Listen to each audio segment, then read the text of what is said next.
নদীর মাছ, বাঁচা মাছ। দেখুন মাছগুলো একদম ফ্রেশ ছিল। ফ্রেশ মাছ আসলে খেতে খুব মজা হয়।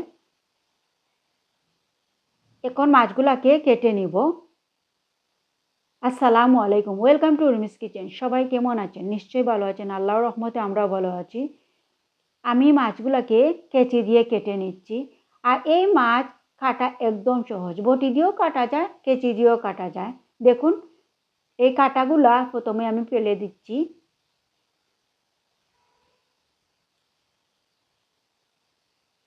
বুড়ল ফেলে দিচ্ছি। একটা কেটে আমি দেখাচ্ছি, পরে অফ ক্যামেরাতে আমি সবগুলা মাছ কেটে নিব। এখন পিঠের কাটা ফেলে দিচ্ছি আর লেজ ফেলে দিচ্ছি। আর এই মাছের তুতাগুলোও ফেলে দিচ্ছি। আর মাছের মুচগুলা ফেলে দিচ্ছি। এই মাছ কাটা একদম সহজ।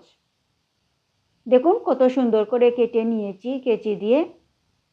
সবগুলা মাছ কেটে নেব। কেটে নিয়েছি, দেখুন সব মাছগুলো আমি কেটে নিয়েছি। এখন মাছগুলাকে ভালো করে লবণ দিয়ে ধুয়ে নিব। দেখুন কত সুন্দরভাবে মাছগুলা ধুয়ে নিয়েছি। আর কত সুন্দর হয়েছে মাছগুলা ধোয়ার পর। এখন রান্না করব। চুলায় পাতিল বসিয়ে দিয়েছি আর দিয়েছি সরিষার তেল। পাতিল গরম হয়ে গিয়েছে। দিয়েছি পেঁয়াজ কুচি,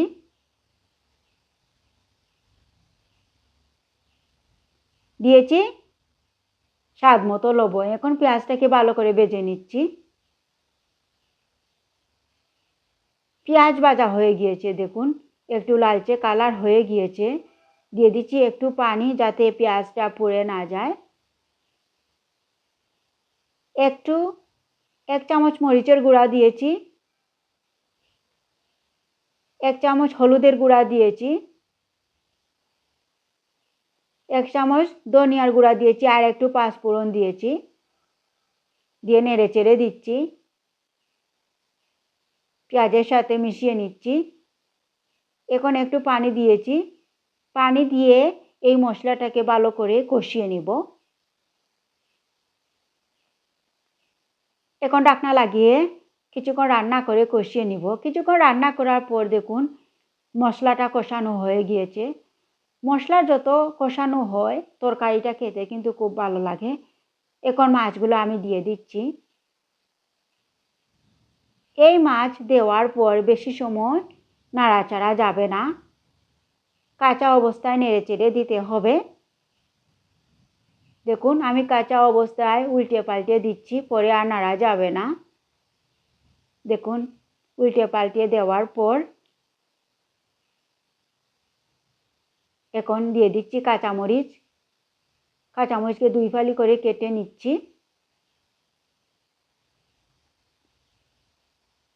দিয়ে দিচ্ছি একটু পানি, ঝোলের পানি। এভাবে পাতিল ধরে নেড়ে চেড়ে দিচ্ছি যাতে মশলা মাছের ভেতরে ঢুকে। এখন ঢাকনা লাগিয়ে কিছুক্ষণ রান্না করব।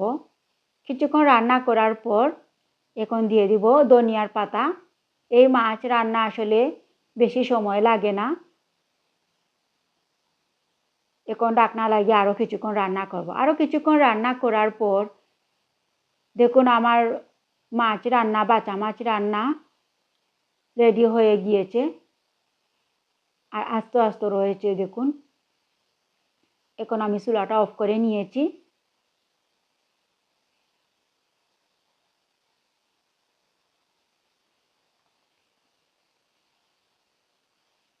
দেখুন ঘরে খাওয়ার জন্য রান্না করেছি, নিজেরা খাওয়ার জন্য। আর কত সুন্দর একটা কালার হয়েছে দেখুন। এখন খাবো বলে আমার প্লেটে পরিবেশন করছি নিজে খাওয়ার জন্য। দেখুন কি সুন্দর আস্ত মাছ রয়েছে। মাছটা খেতে আসলে খুব মজা হয়েছিল, খুব মজার মাছ, বাঁচা মাছ। আমার এই রেসিপি কেমন হয়েছে কমেন্ট করে জানাতে পারেন। সবাই ভালো থাকবেন। আল্লাহ হাফিজ।